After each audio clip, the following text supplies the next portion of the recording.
This is a true story that happened to a friend of mine a few years ago. It still gives me chills when I think about it. My friend, let's call him Ben, was driving home late one night after a long day at work. It was around 11 p.m., and the roads were mostly empty. Just a few cars here and there. Ben was on the highway in a suburban area, not far from where he lived. He was tired, but the drive was peaceful, and he was looking forward to getting home and unwinding. But then, out of nowhere, our car pulled up behind him, tailgating aggressively. At first, Ben thought the driver might just be in a rush, but the car stayed right on his bumper no matter how much he sped up or slowed down. Ben tried to ignore it, but the driver wasn't letting up. In fact, it was getting worse. Eventually, Ben decided to switch lanes and let the car pass, thinking maybe they would go around and leave him alone. But as he did, the car pulled into a lane next to him and began to match his speed.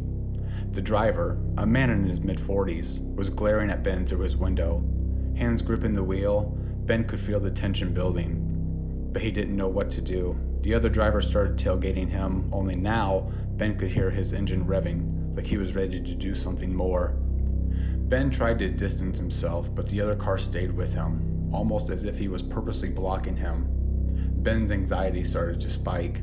The man in the other car suddenly swerved into Ben's lane again, cutting him off so sharply that Ben had to slam on his brakes to avoid hitting him. The other car slowed to a crawl, and the man rolled down his window, shouting something Ben couldn't hear. Ben was freaking out at this point. The man was so erratic. His behavior was completely unpredictable. He thought about calling the police, but the situation was escalating fast. That's when the driver did something that really terrified Ben. He threw his car in park in the middle of the highway and got out. Ben's heart pounded in his chest as the man walked toward him. Ben locked his doors out of instinct and started looking for an escape route, but there was nothing he could do. The highway was empty and there were no side roads nearby. The man approached Ben's car, shouting threats at him through the window. Ben froze, too scared to speak or even move. He had no idea what the man was capable of. The man reached out and tried to open Ben's car door, but fortunately, it was locked.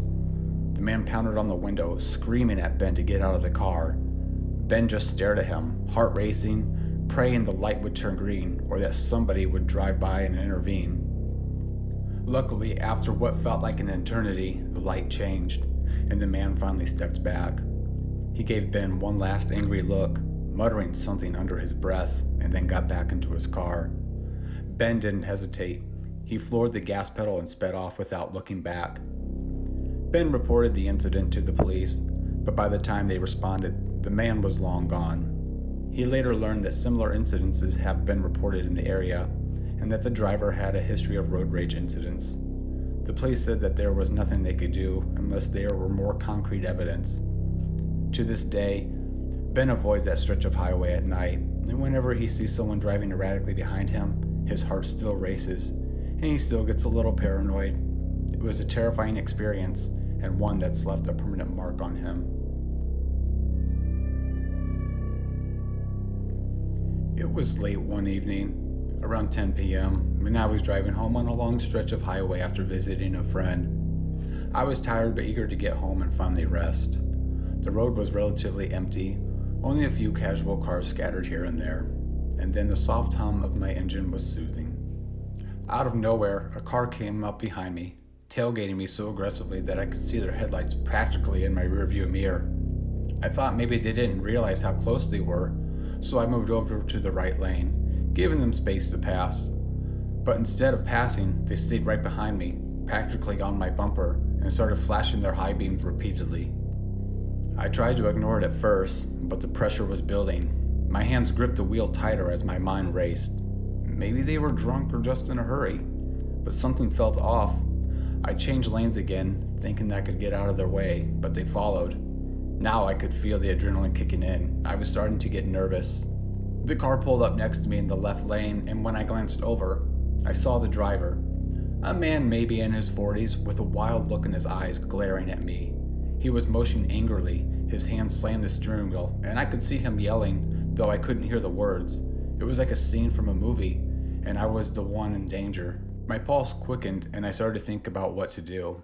I didn't want to escalate anything, but I also didn't want to be a victim. I kept my foot on the gas, hoping he would just back off, but then without warning, he swerved into my lane, nearly forcing me off the road. I had to slam on my brakes to avoid hitting the guardrail.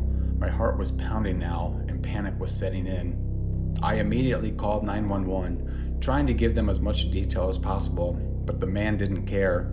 He stayed on my tail even more aggressively now. It felt like I was being hunted. I could feel the heat of his headlights in my mirror, the sound of his engine revving like it was daring me to do something. The police told me to keep driving until they could catch up, but the road was dark and I couldn't shake the feeling that he was about to do something worse. Just when I thought I couldn't take it anymore, I saw the flashing lights of a police cruiser behind me. The man must have realized they were coming for him because he sped off, swerving around my car in one last desperate maneuver, and disappeared into the darkness. The officer who pulled up beside me confirmed they had been chasing him for a while. He'd been running other drivers off the road, and his erratic behavior was enough to catch the attention of law enforcement. I was shaken, but relieved that I hadn't been alone in this situation. I still think about that night sometimes, about how close I came to something far worse. And I've never driven at night on that stretch of highway without keeping an eye on the rearview mirror, just in case. I was driving home after a long day, the kind of day where every second felt like an eternity. I just wanted to get back to my apartment and forget about everything. The streets were unusually crowded, but that didn't bother me much, until the car behind me started tailgating. I could see the headlights in my rearview mirror, glaring like an angry beast, so close I could almost feel the heat. I tapped the brakes lightly, hoping they'd back off, but the car just stayed there, inches from my bumper. I cursed under my breath, my grip tightened on the wheel as I accelerated a little, trying to shake them. But no, they stayed with me, not even giving an inch. I was already tense, the exhaustion from the day making my patience thinner than ever. I glanced over my shoulder and caught a glimpse of the driver. Just a silhouette. But it was enough to see that they were angry, hunched forward in their seat. The seconds stretched on, each one more suffocating than the last. Then, without warning, the car swerved to the side and passed me, cutting me off so close that I almost slammed into the guardrail. But before I could process what was happening, they slammed on their brakes. I panicked, swerving to avoid hitting them, but I couldn't avoid the sinking feeling in my chest. The car in front of me slowed to a crawl, almost as if it was daring me to do something. I was furious. I had to do something. I leaned on the horn, shouting at the windshield, but the driver didn't budge. I made the mistake of pulling up beside them, my window rolled down, ready to shout, to vent the frustration of the entire day. But what I saw froze me. The driver wasn't a man or a woman. No, it was something else. A figure all in black, hollow eyes, and dark like pits. Their mouth was twisted in a smile, too wide, too unsettling, and they didn't look at me, not like a normal person. No, they just stared ahead, their head tilted like a predator sizing up its prey. My pulse spiked, my hands trembled, I couldn't breathe. Suddenly, they slammed their foot on the gas, cutting me off again, so fast, so violent, that I swerved hard, nearly crashing into a street sign. I fought to regain control of my car, my mind spinning, heart racing. In the rearview mirror, I saw their headlights, following me like a shadow, and just like that, they were gone. I don't know where they went, but the feeling, the fear, the sense of being haunted stayed with me. The streets that had once seemed so familiar now felt like a maze. I kept checking my mirrors, half expecting to see those headlights again, but there was nothing. Just the dark, empty road stretching out ahead. But I knew something. It wasn't over. Not yet.